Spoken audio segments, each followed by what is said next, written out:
Hey there, welcome back to the Motivational Intelligence Podcast. I'm Sean Johnson coming to you from the Rocky Mountains in Colorado, and today we have a gem of an episode for you. Dave and I sat down with Garry Spence, so I'll give you a quick bio on Garry. Garry is Senior Vice President and Head of Client Engagement for Lincoln's Retirement Plan Services, which means his team is focused on boosting retirement readiness of the more than 1.5 million participants that Lincoln serves. Garry joined Lincoln Financial Group in 1992 and has served in various leadership roles over the past 27 years. He has served as financial advisor, sales manager, and executive leader. Garry received a bachelor's degree in economics from the University of Georgia. He has his FINRA Series 7, 24, 6, 63, and 65 licenses. Garry and his wife, Missy, live in Charlotte, North Carolina. They have 3 children and 4 grandchildren. So in other words, he's incredibly qualified to be a leader of the financial world, and once you listen to this interview, you're going to be really glad that he is. In this conversation, we talk about living a life of contribution, the resolution passed by the Georgia House of Representatives honoring his mentors, which I believe was the first on the podcast, the job he got cutting lawns that shaped his future, and much, much more. Garry is just a phenomenal human being, really just one of the most genuine people you ever meet.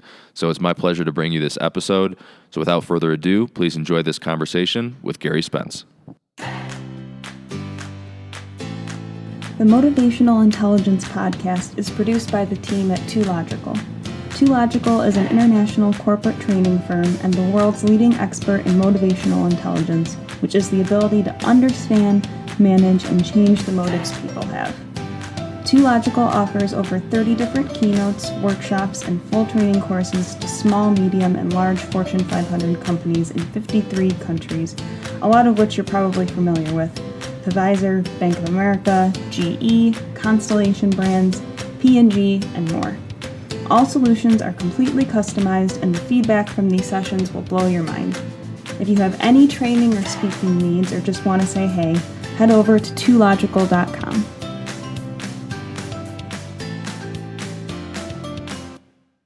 Well, welcome back, everybody, to the Motivational Intelligence Podcast. This is David Naylor, and I'm here with Sean Johnson today. We've got a very, very incredible gentleman with us today, and it's interesting. Over the years, we have an opportunity to meet a lot of people, but the gentleman we have with us today, his name's Garry Spence. And prior to meeting Garry, I actually had the opportunity to meet his son and a gentleman who he mentors. So rarely do I get to, meet the key people in the periphery of somebody's life before I get to meet them. But getting to understand the caliber and the quality of those individuals really gave me a wonderful perspective of Garry before I had a chance to meet him. And Garry he's the Senior Vice President at Lincoln Financial Services in their Retirement Plan Services division. Incredible gentleman, and you'll very quickly see why in the course of our conversation. So, Garry, welcome to the show today. Hey, thank you so much, Dave. Thank you. It's a pleasure to be with you and Sean today. So Garry, when you and I were chatting here a while back, you used a term, and it really stuck with me. You talked about magic moments in life and about how they shape us as individuals, in ways that really ripple for the balance of our lives. But oftentimes we don't necessarily realize that in the moment. And so I thought it would be a cool way to kind of open our conversation today is to talk about one of those magic moments in your life. And so if you would, share with us, who is Miss Edna? And tell us a little bit about the difference that she made in your life. Oh, she's an amazing story there. But Miss Edna was Miss Edna Norwood. She was our neighbor who lived directly across the street from me when I grew up. We grew up in a small town in Georgia, and a little mill town, and every house looked almost the same because they were little mill houses. Well, she lived directly across the street from me on Jefferson Street, and she was a widow. And she had this tiny little house, probably no more than 800 square feet, I would say at the most. But she had a lot that was about an acre. And Miss Edna was someone that we sort of looked after. And as my brother and I got old enough to begin to cut her grass, she allowed us to come and cut her grass. And we would go and do that. If you can imagine this, we would cut her entire yard, roughly an acre, for $1.50. I know. Exactly. Can't buy a gallon of gasoline for that. Yeah. So Dad approved, and so I would go to cut Miss Edna's grass. And the way this would work was we would go over there, actually. My brother and I, we began this process together. We would go over and we would cut her yard. And at the end of the day, my father would come home from work. He too worked down in the mill at Hillside Mill. And Dad would come home, and the first thing he would do is he'd say, son, he'd always look at me for some reason, I think being the youngest, go grab a lawnmower. Let's go look at Miss Edna's yard.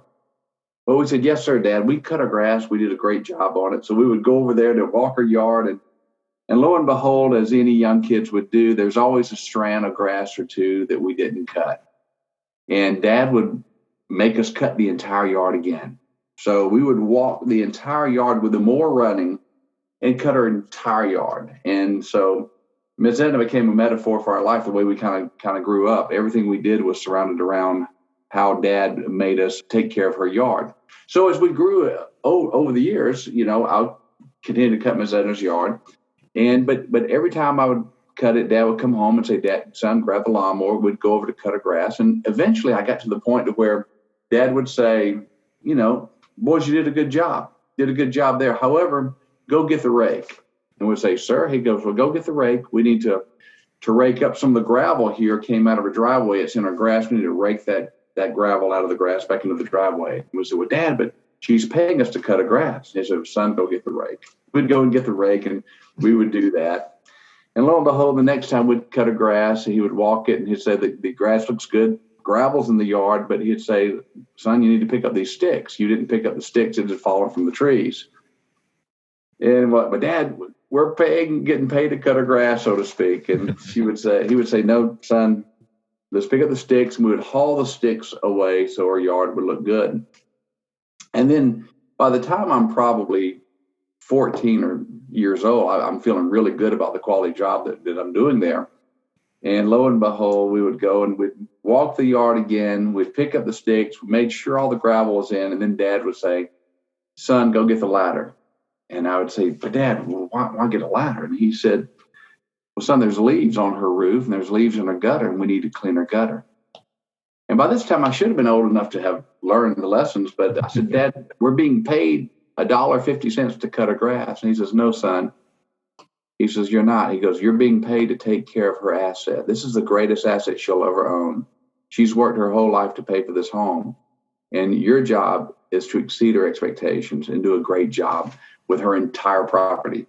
So, we, over the years, man, we learned to cut her grass, to rake the leaves, to pick up the sticks, to clean her gutters for $1.50. But the great news was, what we learned was, right up the street, Miss Massengale decides she wants us to start doing it. And we learned our lesson, and we charged Miss Massengale $3. So we doubled our money on her. So, but that was the story of Miss Edna. But she was just an amazing lady. And what I learned from that lesson was, Dad was teaching us, this is the greatest asset she had. She needs us. She needs us to be there to support her.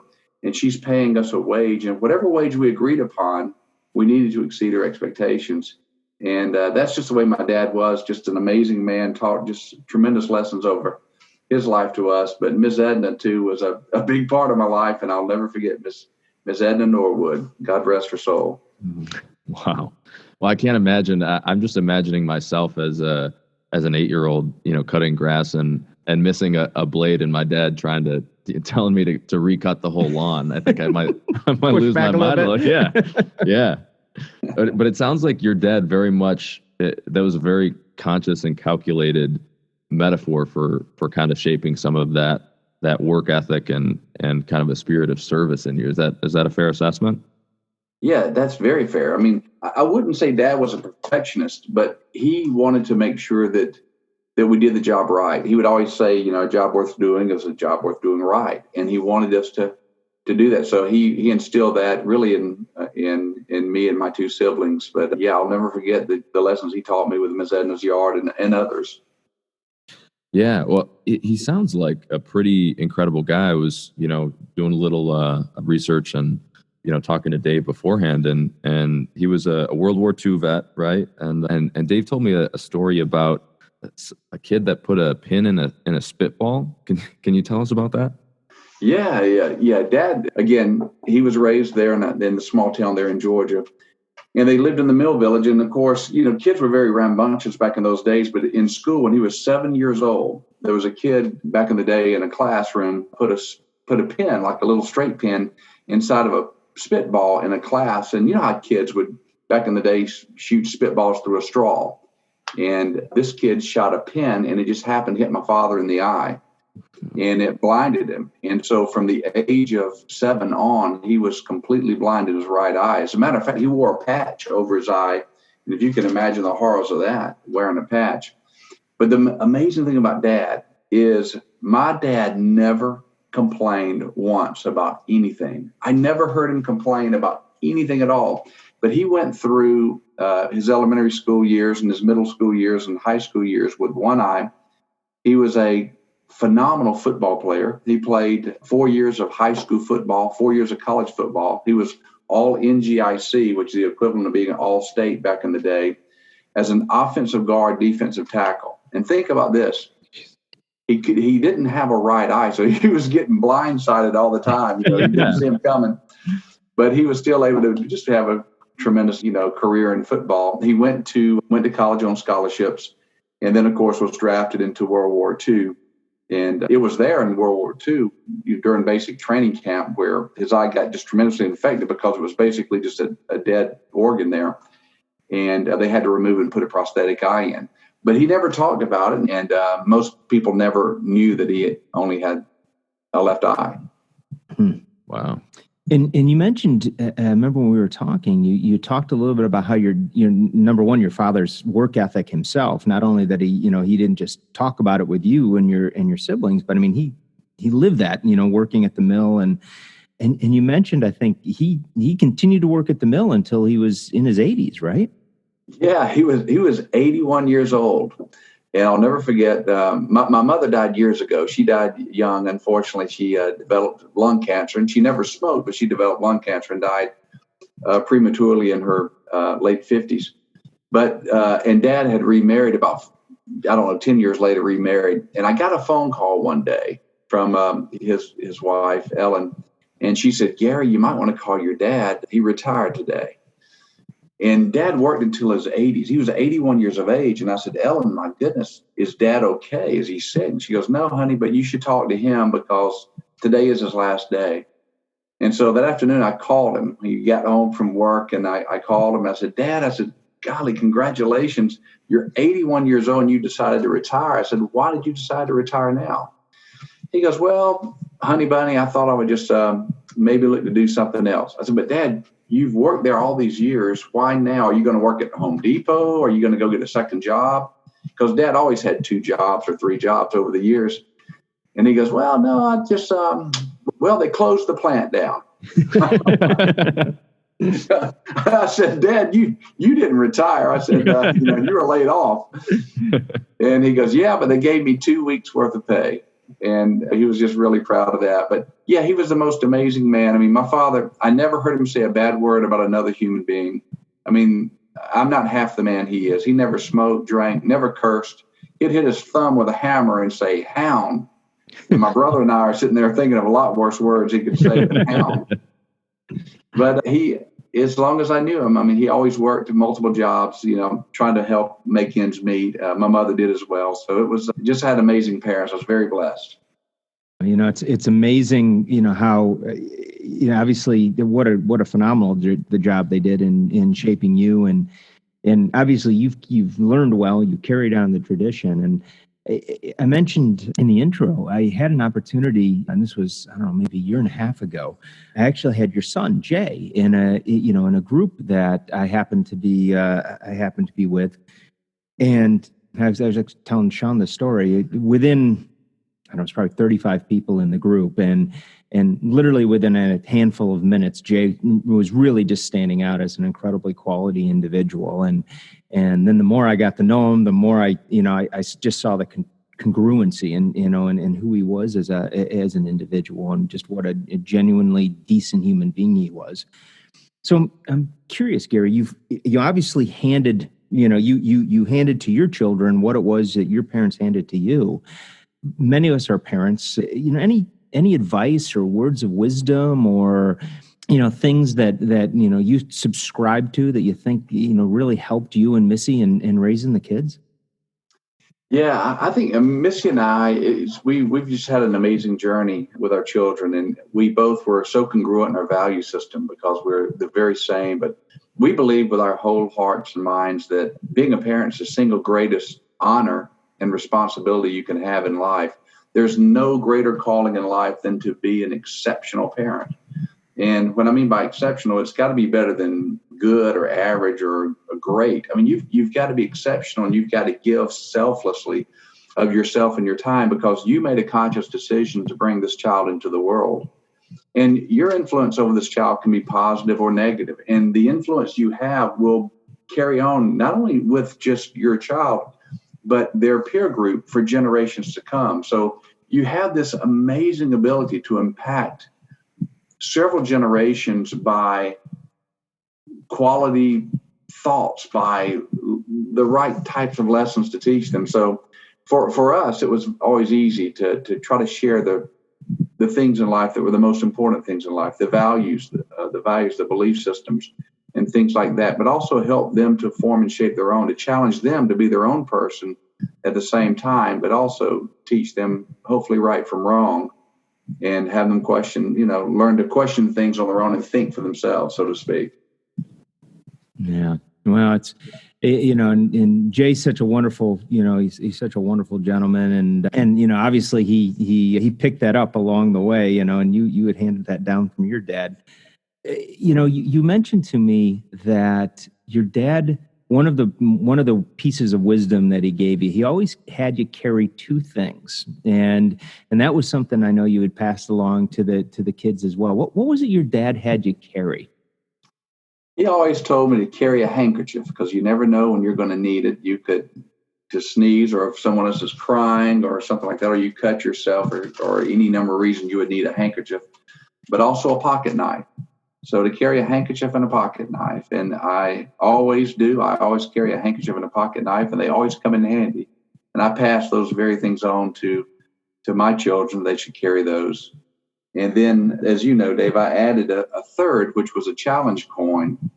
And the reason I added the challenge coin in there is to challenge. I was able to commemorate this challenge coin about 5 or 6 years ago, which was really about sort of memorializing how you should live your life in a way. In other words, if you have a common purpose, what would that be?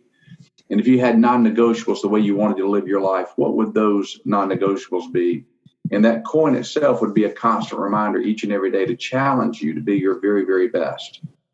And so with Jay, for example, I think when you met him, he had a handkerchief, he had a pocket knife, and a challenge coin. And to this day, he still carries those. So I want to ask you, so we had Ryan Hawley, and of course, and Ryan is spoken of you as a mentor and such a great influence on his life. So he was on the show last year, and he actually mentioned the challenge coin to us, and in the course of the conversation, and so this was the first time I'd ever heard of the idea of a challenge coin. And he was actually kind enough to send Sean and I each a challenge coin after the podcast. I'm actually holding mine right now. On the front side, you have an American flag, and it says, remember who you are and what you represent. And then on the back side is those non-negotiables, and it says making a meaningful impact in the lives of others through selfless service. And I love the idea of the challenge coin. I love the idea that the sense of permanence of carrying it with you as an everyday reminder. So where did the idea of the challenge coin come from? How did that come about, Garry? I actually learned of the idea through the military. The military, for many years, dating back to World War I, actually had a challenge coin, and it actually got its name challenge coin because there was an aviation pilot that was captured back during World War I, and he was thrown into a concentration camp or to a prison camp, I guess it would be called at the time. And before he had left to go overseas to fight, the squadron leader in his particular platoon had commemorated a coin. The coin basically says the name of their flying, what do they call them? The squadron was let's just call it the Flying Tigers. I'm making that piece up. Mm-hmm. But on it said, where they were from and who they were. Basically, it was sort of an identification that they were part of a team, so to speak. And the pilot was down, his plane was down, he was captured. They took all of his stuff away from him, but they didn't take the challenge coin. He had that in a little pouch around his neck, and they didn't take that coin away from him. And they said, look, if you were escape, basically you'll be captured by the French, and the French will probably think you're a spy, and they'll probably kill you. And lo and behold, the story goes, and you can look this up, but the story goes that he, of course, was captured. He escapes. The French then capture him, and they sentence him to death. And he said, I'm an American. Of course, they couldn't understand him. And he said, but I'm an American. They said, where's your proof? And he said, I don't have any proof. And they said, then you must die. And then he realizes he has this coin around his neck in this little pouch, and he tears it off, and he pulls out the coin, and he goes, this is who I am. This is my coin. This is my squadron. He goes, I challenge you to contact the Americans to find out I am who I say I am. And the story goes that the day he was supposed to be executed, they walk into a cell and they bring him a bottle of wine instead of an executioner. And they said, we've checked with the Americans and you are who you say you are. And so the challenge coin was born. So the military, they carry challenge coins. And I had a general gave me one many years ago, and I was so impressed by it, because it seemed to be something that represented them. And so I decided we should have a challenge coin to represent who we are.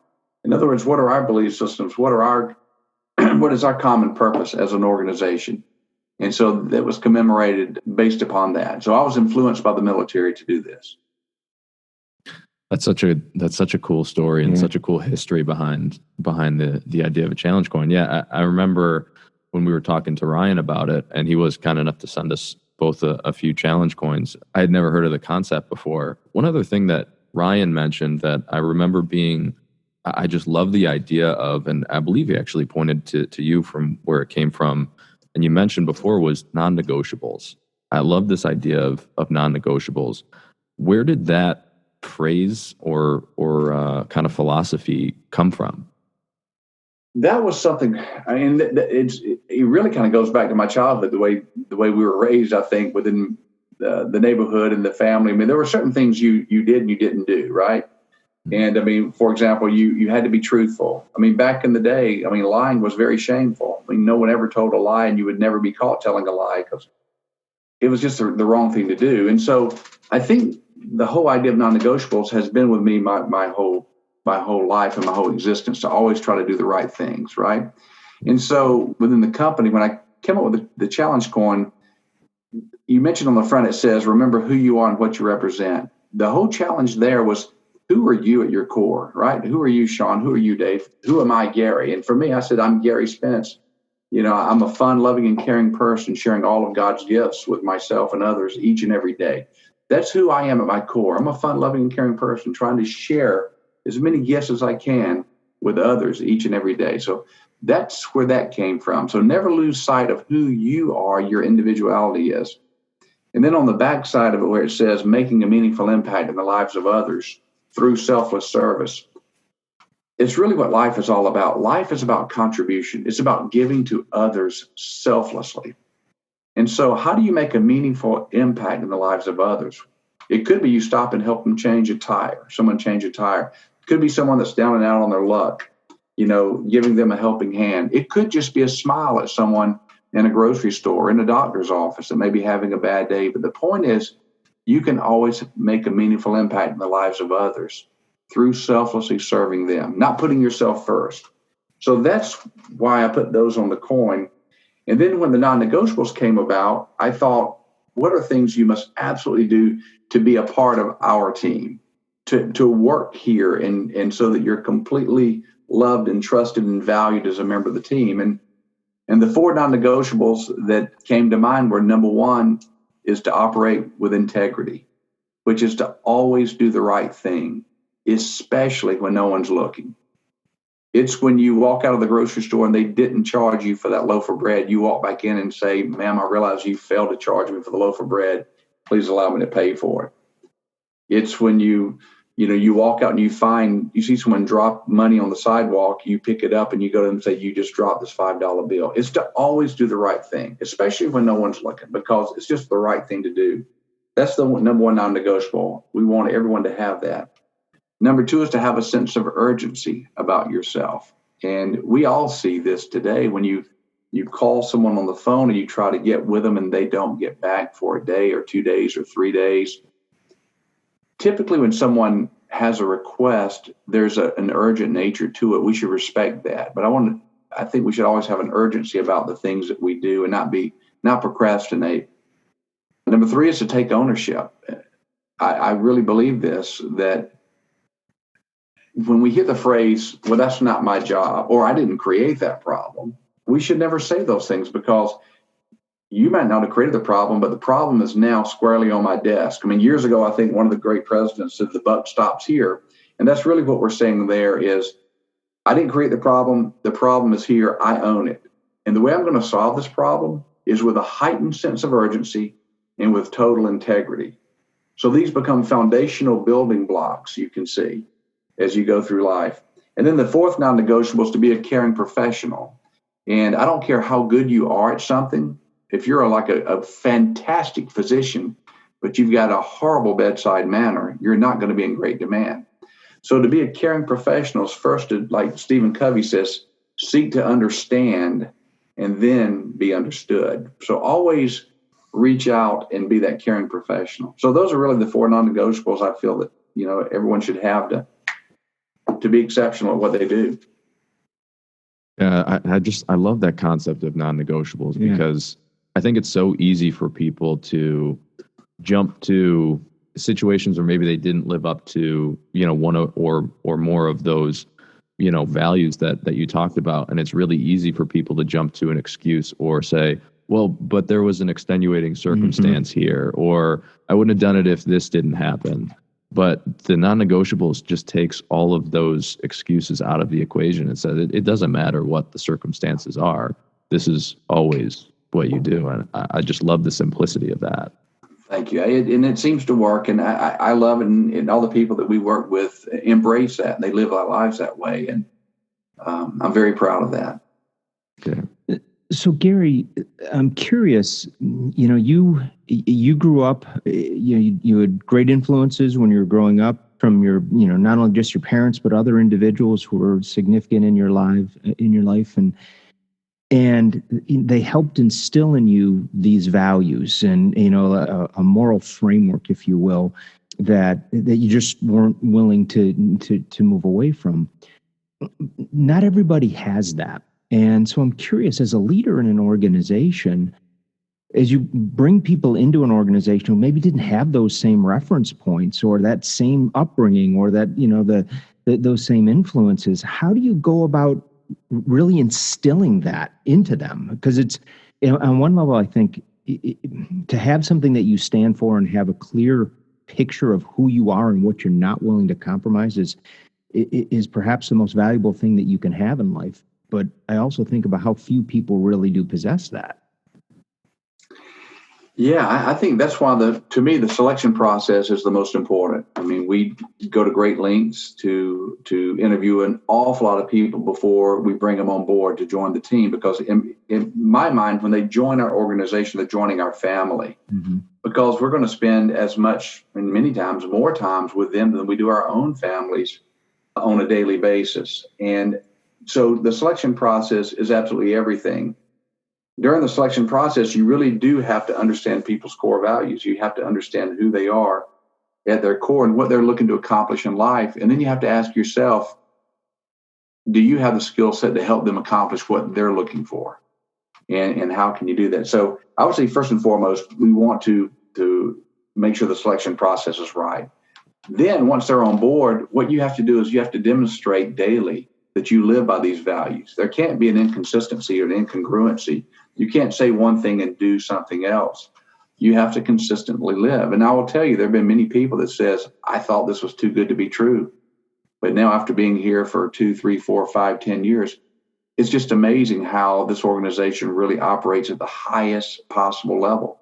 And then what happens is they want to become part of that, so they hold themselves to the same standard. And then I would say, the last part of that is for those individuals who do not hold themselves to that standard, or if they violate one of these non-negotiables, they can't work there any longer. They just can't, because there again, everyone around you looks to say, well, they talk a game, but they don't play the game because they didn't terminate that person. That person did something egregious and violated the integrity oath, so to speak.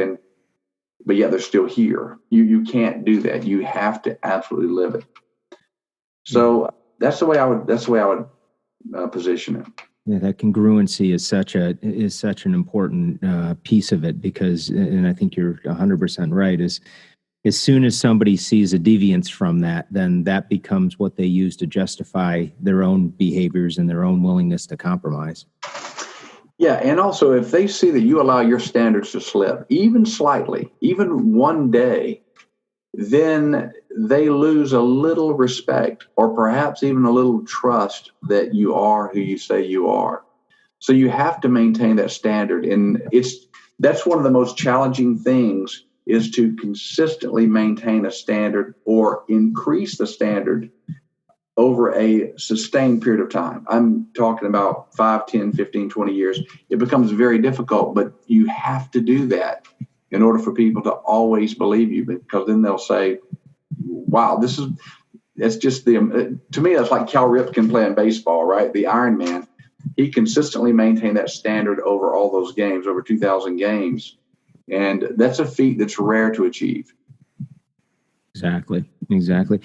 And when Garry, when you came into Lincoln, was the concept of non-negotiables and selfless service, was that just readily accepted, or was that something that you almost had to not just sell to the people on your team, but you had to sell up in the organization as to, this is who I am, this is what I want my team to stand for, and almost, lift the organization in that regard? Yeah, well, I joined Lincoln, as you know, it was 28 years ago, almost 29 years ago. So it's been a long time, and I joined in a sales role. So none of this existed at the time in terms of non-negotiables. Let me say this, though. Lincoln itself is an amazing company, such a fine company, and it has tremendous shared values. And that was one of the things that attracted me to Lincoln. And Lincoln has always remained true to that. So unbelievably fantastic company with strong values. They didn't have what's called non-negotiables then written out or written down. And I don't want to take too much credit for this over the years, but I think what happened is over the years, as I went from a sales role into a leadership role, into management, and then into what I call leadership, they just developed over time. And to me, they became sort of best practices. And then we eventually memorialized them and just put them down as these are the 4 non-negotiables. Garry, Dave mentioned early in the conversation this concept of magic moments. And, before we get to number 2, I wanted to reference, which I think this is going to be the first time that we've referenced a House of Representatives resolution on the podcast. I think it is. But on February 4th, 2000, the Georgia House of Representatives passed H.R. 937, which I'll read a little bit from. It's a resolution recognizing and commending Dexter Shufford and Howard Shufford. Dexter and Howard Shufford are well-known citizens of LaGrange, Georgia, where they have influenced the lives of countless young people and families and are known as the founders of organized recreational programs for youth. These special brothers were treasured teachers, coaches, mentors, and counselors to young women and men who learned the value of integrity, fairness, discipline, and motivation through participation in recreational programs. Now, therefore, be it resolved by the House of Representatives that the members of this body recognize and commend Dexter and Howard Shufford for their exceptional careers in community recreation and their dedication to the youth of LaGrange, and convey their deepest admiration and appreciation. I know that from talking to Dave before, you met Howard and Dexter Shufford when you were pretty young. Can you tell us about that relationship?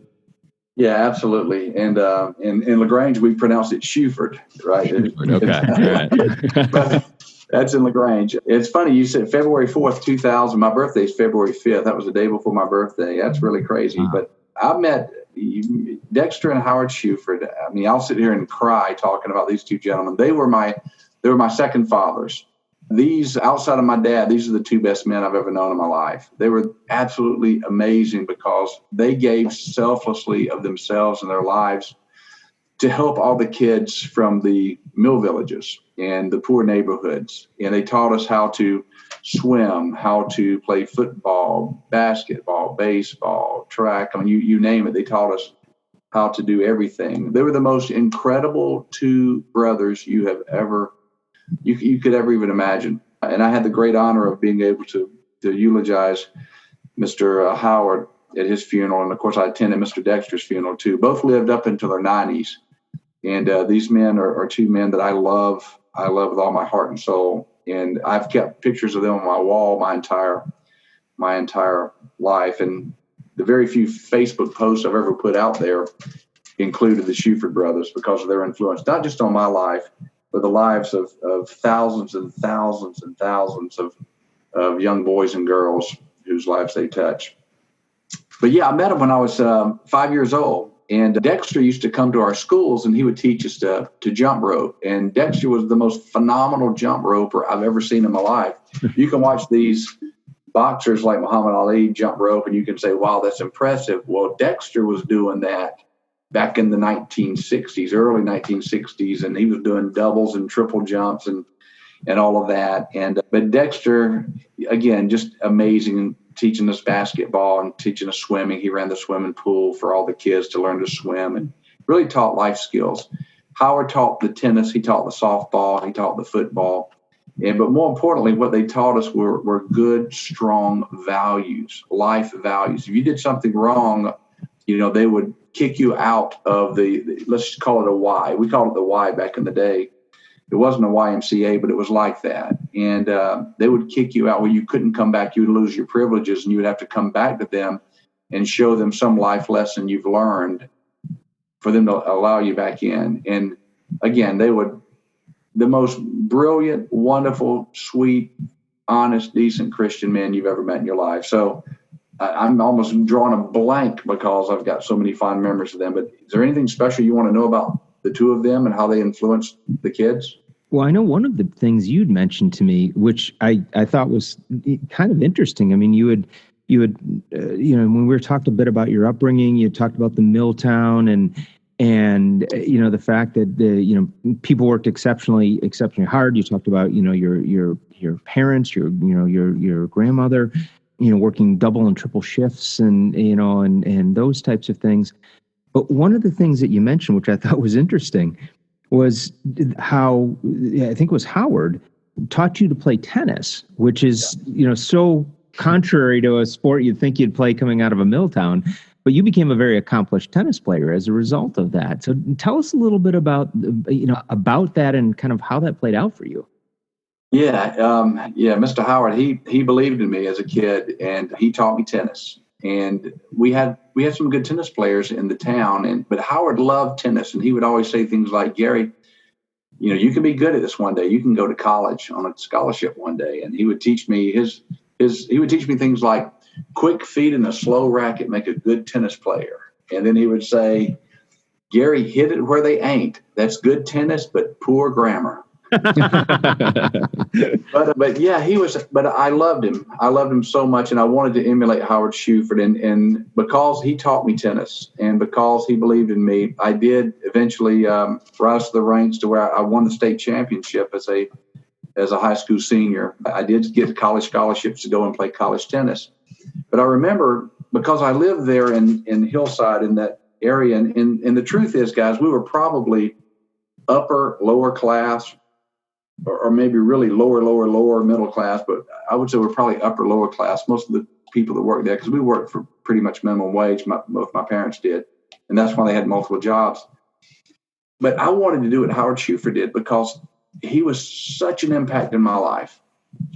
And so I remember I had gotten a scholarship to go to college. And I said, Mr. Shuford, I said, when I go to school, I said, when I graduate and I come back, I want you to keep working. He was in his 60s at the time. And I said, will you please keep working until I get back and graduate college, because I want your job. I just want to do what you do, Mr. Shuford. He says, well, Gary, no, I want you to go on and do something bigger than that. Gary, you have the ability to do more.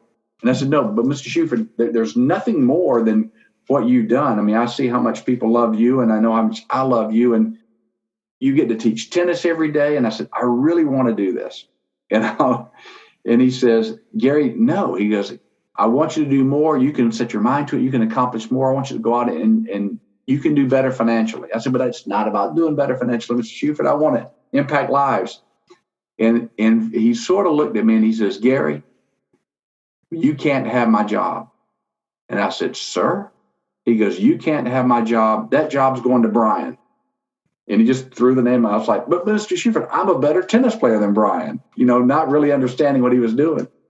And he says, Gary, he says, I want you to go to school, study. He goes, become a stockbroker, do something that you can do better socioeconomically than I've done. And then you can help other people.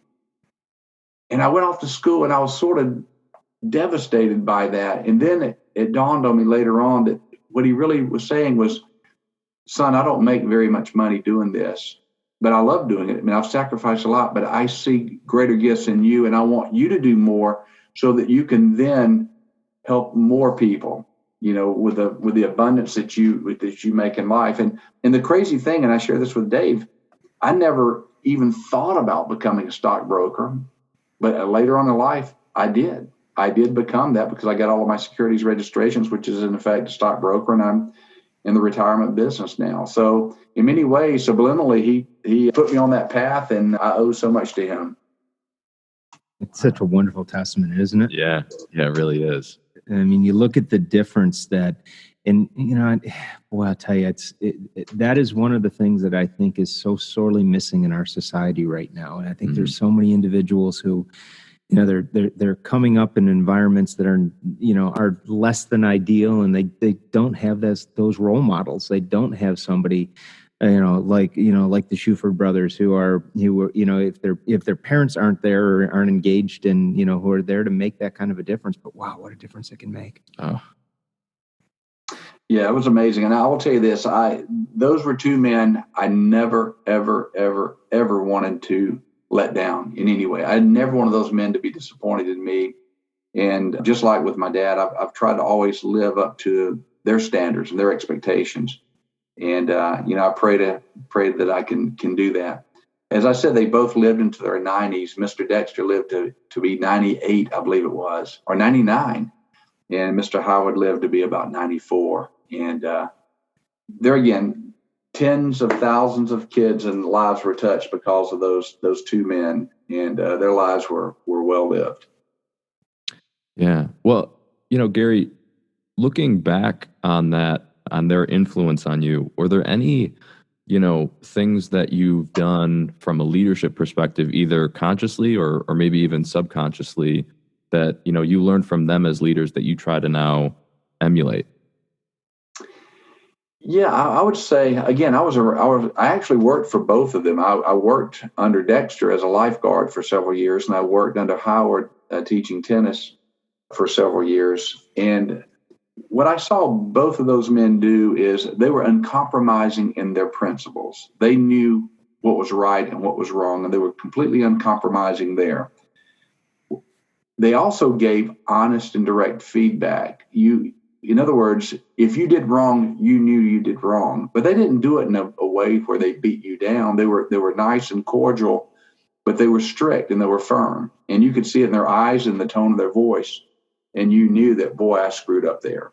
And I think I learned in leadership, one of the things you can do is you can correct people's behavior. You can point things out without berating people, without yelling at people. I never saw them raise their voice ever, but you can get the point across that I have higher expectations of you, and you've not met those expectations. And I think I learned a lot of my demeanor from them as well. Yeah, it's almost the birth of the concept of the non-negotiables right there. Right. Yeah. Yeah. So, well, two just phenomenal individuals, and Lord knows we need more Howard and Dexters in our world today. Absolutely. So Garry, you're a great tennis player. You were a really, really good basketball player too. I remember you talking about, and then you had an opportunity, and this is to me, this seemed like another one of those magic moments in your life where I think you said you were a junior in high school, and you had an opportunity to play your senior year at a local private academy, a private school. And so tell us a little bit about that magic moment in your life and how that influenced you and really the ripple effect of it. Yeah, it truly was a magic moment. I mean, it's in those moments of decision that your destiny is shaped, if you think about it. So in that exact moment where you make a decision is when life changes and everything changes because of that. And I think that was the magic moment here. Like I say, I was a good basketball player. I wasn't a great basketball player, but I had really good success doing it. And I was at the high school, going to the local high school, and they had a very good basketball program, not as good a tennis program at the high school. At the academy, they had a terrible basketball program, but a very good tennis program. And I knew that probably my opportunities to go to college would be better with the tennis scholarship than a basketball scholarship, although I was very fortunate and I was offered both basketball scholarships and tennis scholarships. But so I was contacted at the end of my junior year by the coach at LaGrange Academy, who was just a phenomenal coach and just a tremendous athlete himself. But he asked me would I come out there and play basketball and tennis for the private school. And of course, we lived in the Mill Village, and financially, I said we were probably at best, we really were lower class in terms of socioeconomics, in terms of the money. And I knew that if I went there, I could probably have a really good opportunity to strengthen my education, but even more importantly, be noticed by some colleges. And so I remember I went home that night when I got a call from the coach. And by the way, y'all remember back in the day, you'd be on the telephone and you'd have a cord that was about 30 feet long. You could walk across the kitchen pulling that long cord and talking. But I remember I talked to the coach that day on the phone. And then that night when my dad and my mother got home from work, we were sitting down having dinner. My brother was already off. I was the only one in the house because I have an older brother and sister, and they were gone. And I remember talking to mom and dad. And I said, guys, mom and dad, I have an opportunity to go to LaGrange Academy to play basketball and tennis. And, what do you think? I mean, what do you think I should do? And my mother was very fearful of that because she sort of felt like our place in society was there in the Mill Village. And she was very uncomfortable with the academy situation. And so what she said was, honey, she said, I just don't know. I just don't think so. I just don't feel like we belong there. I'm just afraid those aren't our kind of people. And what she was saying there is that she felt like socioeconomically we couldn't go. And then she said, honey, we can't afford to send you to school there. And I said, but mom, they're offering me a free scholarship. She goes, but we can't even afford to buy the books. And I said, I understand, but they're offering me the books as well. And she was really so worried that I was going to get hurt. And that was what she eventually told me was, I just don't want you to go and get hurt. And so I said, Dad, what do you think? And Dad said, well, Honey Bunny, he would call me Honey Bunny or Sugar Booger or something like that. But he said, hey, just do what you want to do. And I'm thinking, well, Dad, I'm 17, I'm not sure what I want to do. A little more guidance would be good. Yeah, give me some guidance here, man. Please give me some guidance here. And what it was, understand, Dad was born in the Mill Village and raised in the Mill Village and had always been there. And Mother came from a very, very poor family, was very uncomfortable. Socioeconomically, I was going to get over there and be hurt because, you don't belong there, son. You belong back in the Mill Village kind of thing. And I'll never forget, I thought about it long and hard. And I made the decision as a 17-year-old that I was going to go to LaGrange Academy. And I called the coach up, and then I went out and met with the headmaster and signed this little scholarship form that they offered me. And it was funny because doing that was the single best thing that ever happened in my life from that point on, because it did a couple of things. Number one is it put me in a different peer group. It surrounded me with people that I didn't necessarily know, but it challenged me that I had to step up. I was a redneck looking kid from the mill village. I actually rode a motorcycle at the time, and I wore this onesie like all the men wore in the mills. And I showed up the first day of school in a onesie and boots like they wore in the mill, and everybody had on nice clothes. And so I had to learn very quickly to maybe I should dress a little bit differently if I can. But the long story short was this. I went there, and it became a remarkable experience. The school was very, very good to me. The kids were very, very good to me. I had a remarkable basketball career there. I had a remarkable tennis career there and did receive scholarships. But probably the most important thing about it was really there that I met this beautiful young girl. I had known her, I'd met her before, but I got to really know her when I went to school there. And the story goes that Missy and I have now been married for 36 years. So that magic moment, not only did it shape my destiny in terms of where I went to school on scholarship and all of that, but I met Missy, and because of that, we have these 3 wonderful children. We have these 3 amazing grandchildren. And so my destiny was shaped in that moment of decision where I chose to go to LaGrange Academy. Yeah. Well, I remember when I was in college in a psychology class, I think it was F. Scott Peck had written a book, and he talked about the butterfly effect and how one decision, opens up all of these, all these different opportunities and changes so much for us. So I'm curious, Garry, so you pick up from the public high school and you're in the private academy. And so to your point earlier, I mean, you grew up in an environment that was so vastly different, likely than most of the kids who went to the private academy. And kids can be cruel. They when somebody's different or, they don't fit in, they can, they'll pick on the kids that don't fit in. And so how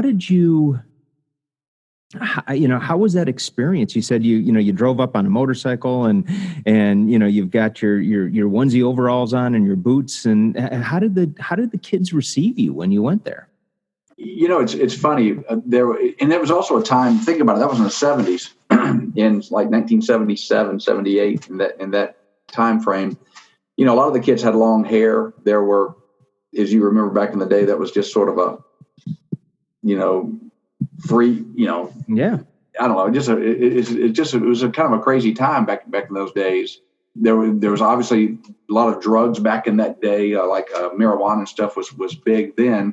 And I didn't do any of that stuff because I was just, matter of fact, I had very short hair, very short cropped hair and never did drugs or anything like that. And so I walked into this environment, but I think what really played well for me was, number one, was the way I was taught to always treat other people. I treated them with respect.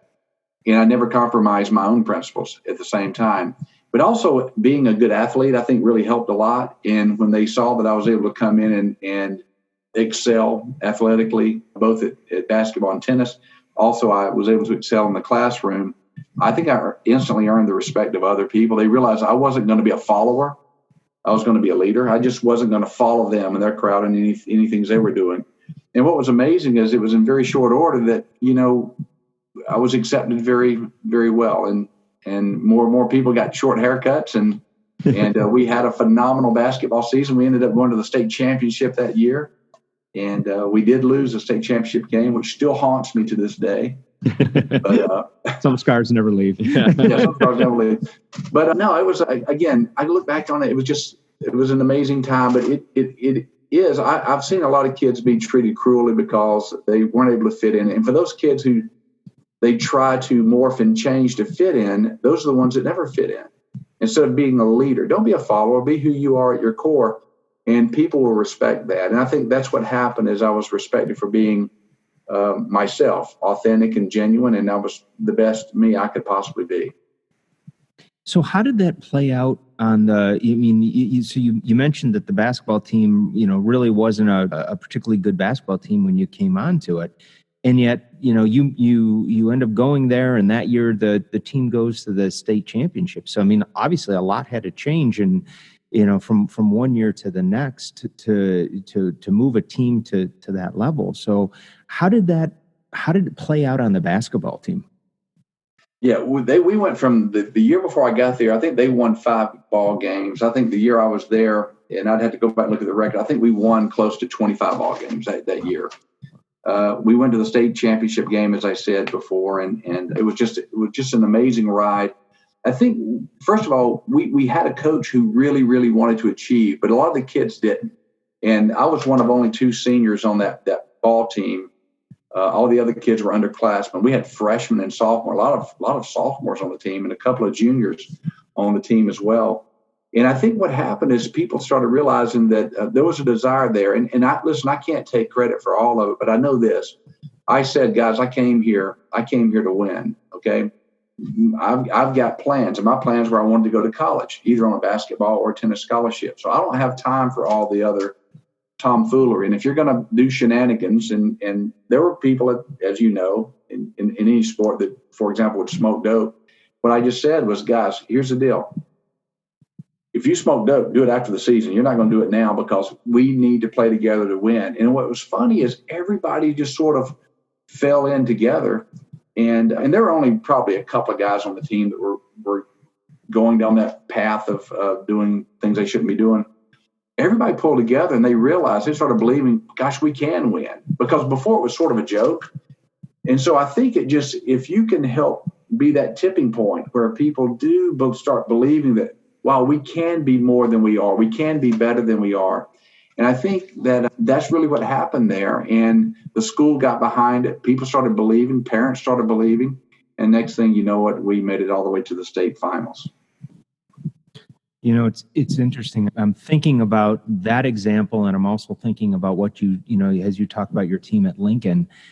And I think that what people want is, people want to belong to something. They want to feel that sense of purpose. They want to, they want to move to a different standard than, maybe they've moved to before, but they just don't know how, or maybe, to your point, they never had that, that tipping point or that example or even anybody who ever set that expectation for them. But when somebody does, it's incredible how differently, people and teams can move.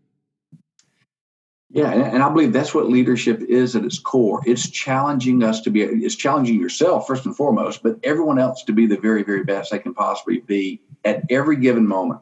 That we can achieve more. We can achieve, there's nothing we can't achieve if we truly believe in it, but we've got to work towards it and work for it. And we're only as weak, right, or only as strong as our weakest link in that chain. And so what I wanted to do is get rid of that weak link, whoever they were. You always want to cull off that weak link. And if you have a cancer on the team that's, pouty, crybaby, whatever, you want to get rid of them because you don't want that cancer to spread. And then other people start believing and buying in. And I think that's the success of any great leader. I think in life is when they challenge themselves first and foremost, and then they challenge others, and they're honest enough with others to say, you're not being your best. You look at so many managers out there, at all levels of organizations, and they get so lost in tactics and strategies and objectives and all those kinds of things. But the critical piece that they miss is exactly what you said, Gary. It's the beliefs. It's, you won't be able to consistently execute upon the strategies if the beliefs aren't where they need to be in the right place to begin with. No, I think you're right. I think you're spot on. Gary, I'd love to, before we move on to our fourth magic moment here, I'd love to dig in a little bit more to the decision for you to actually go to the private academy. You talked a little bit about it, but, what was it that pushed you kind of over the edge and committed, to commit to attending that private academy? Because there's a lot of, I would imagine as a 17-year-old kid, there's a lot of reasons not to do that. one of a big one being that's a big change, your last year of high school. That's scary. And your mom has hesitations. What was it that pushed you over the edge and made you kind of chart this new path? Yeah, I really believe that it's probably kind of a deep answer here, but growing up in the Mill Village, I mean, it was the greatest place in the world to grow up because it was, it's a loving environment. It was tough. I mean, everyone there worked, and they worked in the mill, but there was a lot of, how do I say this, limiting beliefs, I think, that were imposed on us. I mean, for example, I'll never forget my grandmother. She worked in the cotton mill. She lived right next door to us. She lived at 417 Jefferson Street, and we lived at 419 Jefferson Street. And she worked in that cotton mill for 45 years, perfect attendance, never missed a day of work. Wow. And she had a massive heart attack at the age of 65, and she wasn't able to continue working, and that devastated her. But then she lived on $267 a month Social Security for the remainder of her life, for the next 18 years, if you can imagine that. But grandmother was sort of the matriarch of the family, and Dad's work ethic came from her. She was tough, and she worked so hard, and she worked double shifts and all those things. But one of the things that grandmother did was she put in everybody's mind a limitation. And she successfully did it, with my dad. I think my dad could have accomplished so much more in life had it not been for grandmother saying, it's time for you to come home and go to work in the mill and support the family. And I watched her do that. And I'll even remember with me, she was able to do that I met Mr. Calloway, who was the owner of the mill. He was the guy that owned the mill. And he had about 8 mills there, and he eventually sold out to Roger Milliken of Milliken and Company.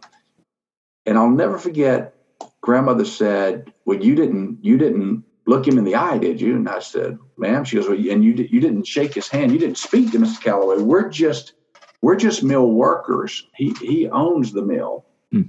And it was almost like we need to know our place. And my whole life, I grew up being told that this is your place. But at the same time, I grew up in a Christian household, and we went to church every Sunday, and I was being taught that, you're created in the eyes of God, right? All people are equal in the eyes of God. You're created in God's image. So why are we just mill workers when other people are not? And it was sort of confusing. And I watched a lot of people with incredibly high potential hold themselves back. And I saw myself going down that same path if I didn't make that choice. And even though it was a very difficult choice, because again, understand, I went to public school from kindergarten all the way through 11th grade. So all of my friends were there. And for me to leave and go to the private school was a really big deal. It was a really big deal to me. It was a really big deal to them. They couldn't believe that I did it.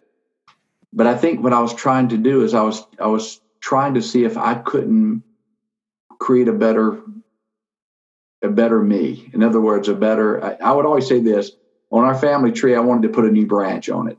Yeah. And I was so proud of our family tree. The roots are strong. They're a very, very good family. But at the same time, from a socioeconomic level, we were never able to quite achieve the things in life that I would have loved to have seen mom and dad be able to achieve, or grandmother or some of the others. And so I think that's what sort of drove me, is also the doubts that were there that, you're not good enough to go and do that. And I think for whatever reason, psychologically, that drove me, challenged me to push myself.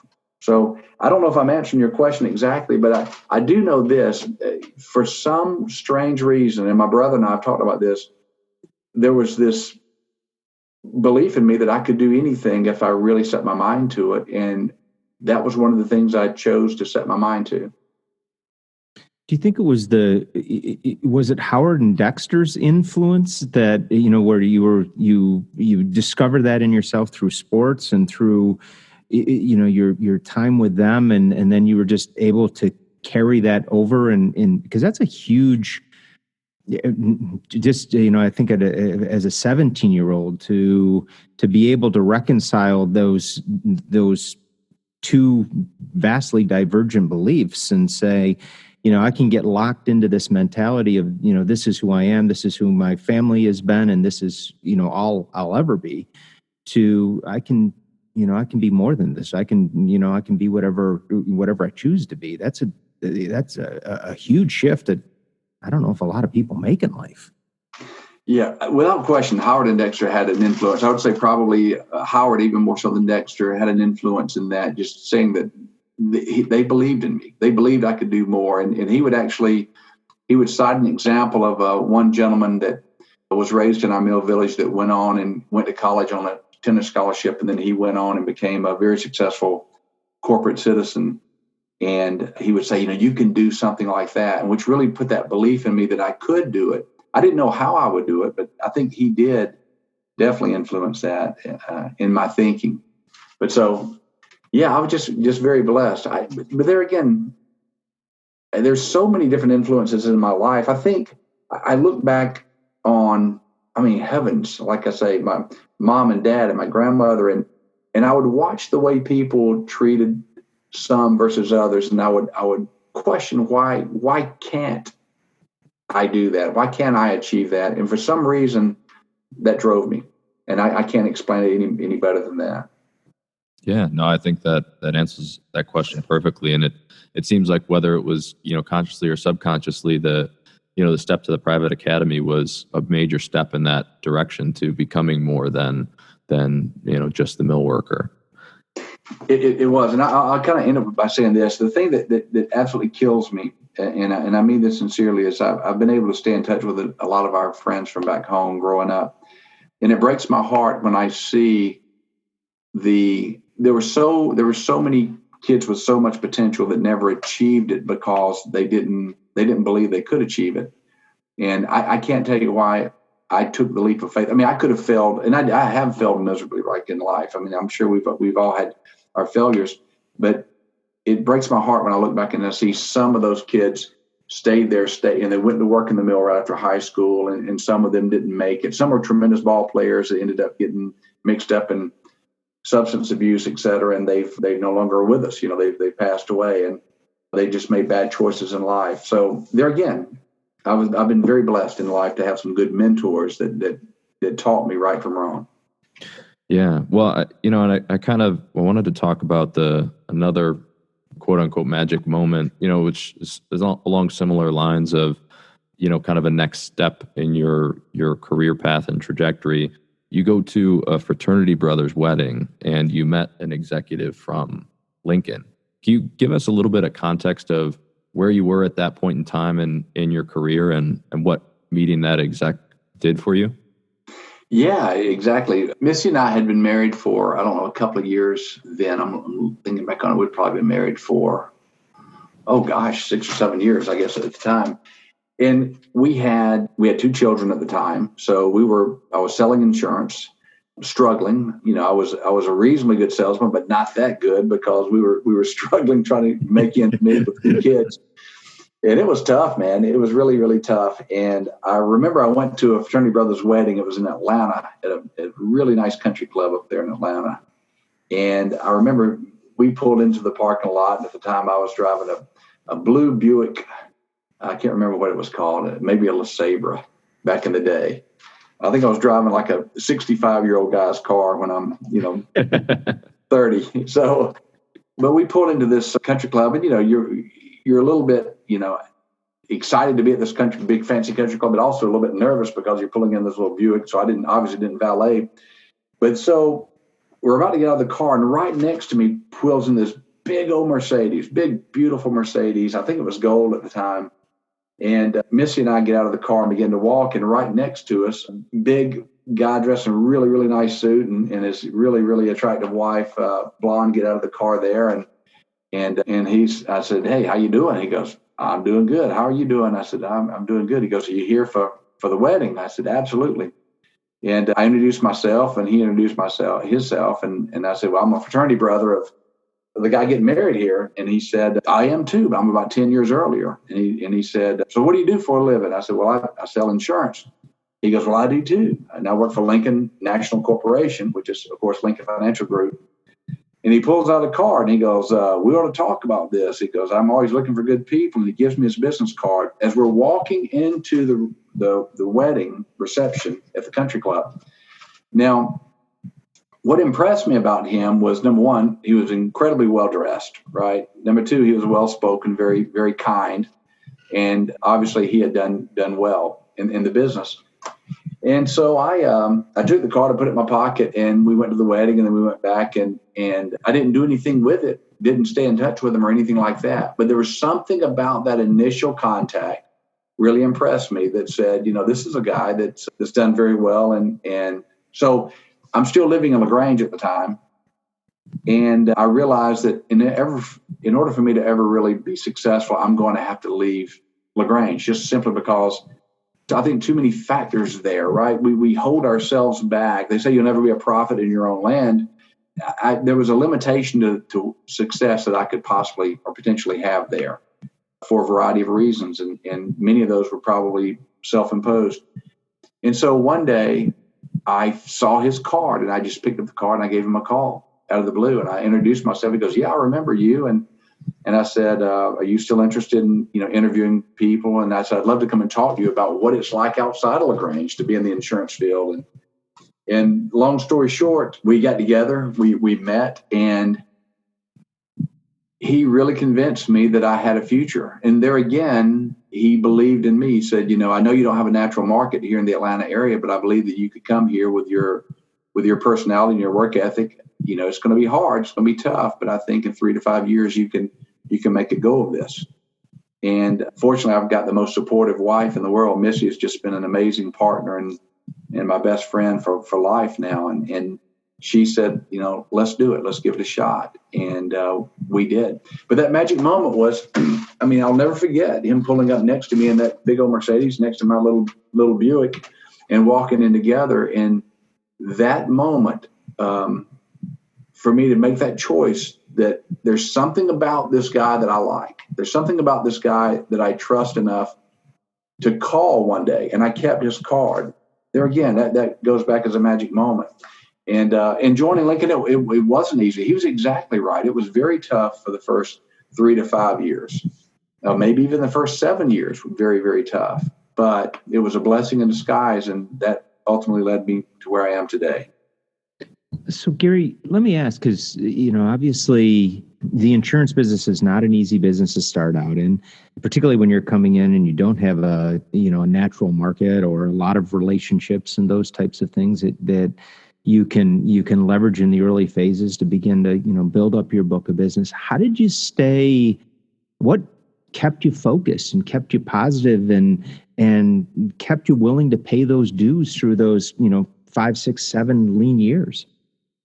Well, you hear people succeed out of either one of two ways, right? Either through motivation or desperation. And I think I had both going for me. We were desperate because in 92, our third child was born, and we had made a conscious effort for Missy to stay home and raise the children because that's the single most important job in the household, is to raise the children. And so we were living off one income. So there was motivation and desperation there. I think part of it was, and there a mind shift went off in my mind, in my head, probably about the third year in, because I was really struggling. Because I was trying to sell people a product. And I didn't realize that I was doing it all wrong, because you should never sell anything. You should allow people to buy. You should educate people on what the options are and how it can improve the quality of their life. But I wasn't doing that. I was like, you need to buy this life insurance, and here are the benefits to it. And I'll never forget, I was dealing with this one guy, and it was in November. And Missy and I were about to go into the holiday season. And every year we would drive down to Louisiana to see her family. She had extended family down there, and it was always a long drive. And then, of course, we had December coming up, and it had been a really rough year, guys. I didn't have enough money to buy Christmas gifts. I didn't really have enough money for us to make the trip down for Thanksgiving to see her grandmother. But we were about to do this, and I went in and met with this guy. It was going to be a really big life insurance policy on him and one on his son. And I'll never forget, I went in there and I shared with him all the reasons why he needed to do it. And he just said, well, Garry, thank you, but I don't think so. I don't think I need it right now.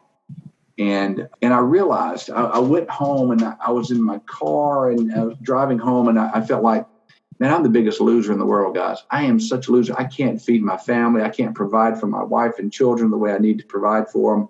I can't even sell this guy life insurance. And it was almost as if this thought went off in my head. It was like a voice went off in my head and it says, I, me. All I've said is, I'm the biggest loser. I can't sell life insurance. Yeah, I can't provide for my family.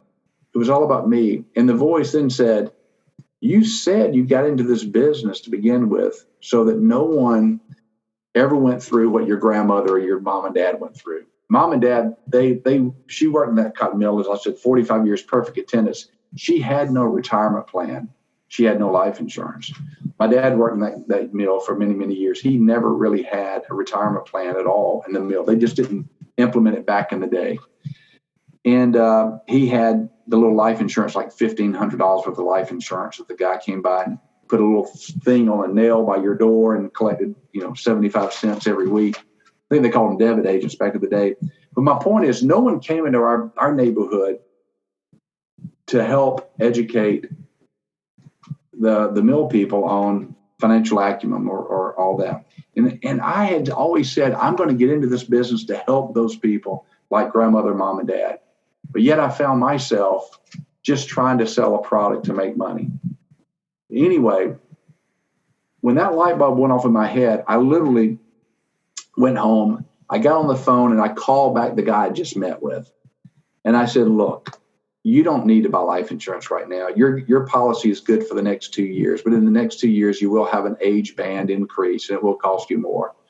But here are the things you want to consider on the other is, and I talked about some other reasons you might want to consider. And I said, but that's it. I just want you to know that there's no need for you to purchase this right now. And I hung up and I still felt like the biggest loser because I didn't make the sale. I went down to Thanksgiving, then we came back. And when I got back, I had a message waiting on me from the gentleman I tried to sell life insurance to. And I called him up on the phone and I said, yes, sir. And he says, I've been thinking about what you said. He goes, you were very honest with me in that last conversation. And he says, you told me I didn't have to buy, but you also gave me some really compelling reasons why it would be a good idea for me to consider. And he goes, I want you to come by and I want you to pick up this check. And I'm going to buy one on myself and on my son. And that was the single largest sale I had ever made in my life. And that took care of our Christmas and paid our rent and everything else. But what it meant to me was this. I got away from selling. From that point on, I said, you got to make a meaningful impact in the lives of others through selfless service. I did it for the right reasons to help him and his family instead of the wrong reasons, which were to help me and to put money in my pocket. And that was sort of the beginning of my upward trajectory. After that, I never sold again. I would just educate and share things and try to be as honest as possible and let them make an informed decision. And that's sort of was the beginning of my career with Lincoln. Wow. Yeah. I mean, well, it sounds like obviously you had the motivation and desperation early on, but really what clicked for you and made you so effective was that philosophy of selfless service. And I think that's so true, particularly now. I think it's always been true, but it seems to be more and more that people always will appreciate just being honest with, hey, especially, if you have something that they have every reason to think that you're going to try to convince them to do this, and you come out and say, no, this, you might not need this, but here's some things to think about. I think you just buy yourself so much credibility with people that, obviously worked for that gentleman and his son, but, even if he hadn't necessarily bought that, I'm sure, he would have come back when he did need it, or he would have referred somebody to you when he did, just because of that philosophy of selfless service. You are exactly right. I mean, as a matter of fact, that's when the law of reciprocity really takes over. I mean, you don't give to receive, but the more you give, the more you receive. So give out of goodness, give to help other people selflessly. And then to your point, exactly, they start referring business back to you. And then if you give to those people selflessly, they refer people to you. And then pretty soon you've actually built a successful and sustainable business model, all through helping others. And that's really the magic sauce, if there is one. It's all about giving selflessly to others. Yeah, it's such a wonderful question to ask ourselves in every aspect of our lives, whether it's in, interacting with our spouses, whether it's in, at work and, looking at the individuals that we roll up to in the organization and asking, how can I, what is it they're looking to accomplish and how can I help them? Whether we're working with a client and really taking the time, to your point earlier, and coming to understand their world and understanding their challenges, understanding their fears and their concerns, and providing advice and insights that really help them. And there's so many opportunities all around us, but so many people, to your point, I think, Garry, they're just so myopically focused on what's in it for them and what are they looking to accomplish, and they absolutely just miss that point. Yeah, I think you're exactly right. Well, Garry, we want to be respectful of your time, but before we wrap up our conversation today, I just wanted to ask, if there was one thing that you would want people to remember from this conversation today, what would that be? I'd like to begin by saying that life is about contribution. It really is. It's about contributing to the success of others. By doing that, it doesn't mean to let people walk all over you and put yourself last. What it means is, how can you consistently help other people in their lives? And it's funny because I'll hear people say to me, well, Garry, you don't know how bad, I've had it and how tough it's been. And the truth of the matter is, we've all had really bad experiences in life. But I had this really unique philosophy there. I don't believe there's anything bad in life. I don't think anything at all is bad, as long as you take that experience and you learn from it. You learn something positive, because after going through an experience that's not pleasant, it may not have felt good for you, but perhaps it is good for you, and perhaps it is good for others, and perhaps it serves the greater good. Because if we can learn from those experiences and then share those with others so they don't make the same mistakes perhaps that we did, that's what I'd like for people to understand is sadly, we seem to get in this victim mentality all the time. Well, my life's been worse than your life. No, the truth is, life is such an amazing blessing, and we live in such an amazing time right now. And so I think what we need to do is embrace the phenomenal world that we live in, but we have to challenge ourselves to live by a higher standard each day and each and every day at what we do. So I would challenge everyone to look at their own life and look at their own non-negotiables. What are the non-negotiables of their life? And for me, I've shared my 4, right? For me, it begins with integrity. You have to have that to start. And then you have to have a heightened sense of urgency. You have to take ownership. And then you have to be that caring professional. And I would just encourage everyone to really examine their own life. What's made them so special? Because, by the way, guys, my life is no more special than anyone else's life on this earth. It's just that I've tried to take time to reflect upon those magic moments. And there are so many of them that have shifted and changed my life in a positive trajectory. So I would just challenge everyone to do some reflection and live life and love one another. So that's kind of the way I don't know if I answered your question, but I think that's what I'd like to say. I think you answered that and more. I think that's a perfect way to wrap up our conversation today. Indeed. Garry, thank you so much for sharing some time and a whole lot of wisdom with ourselves and with the audience today. Just thank you. Thank you. Thank you both. And it's been an honor to spend time with you. The Motivational Intelligence Podcast is produced by the team at 2Logical. 2Logical is an international corporate training firm and the world's leading expert in motivational intelligence, which is the ability to understand, manage, and change the motives people have. 2Logical offers over 30 different keynotes, workshops, and full training courses to small, medium, and large Fortune 500 companies in 53 countries, a lot of which you're probably familiar with: Pfizer, Bank of America, GE, Constellation Brands, P&G, and more. All solutions are completely customized, and the feedback from these sessions will blow your mind. If you have any training or speaking needs or just want to say hey, head over to 2logical.com.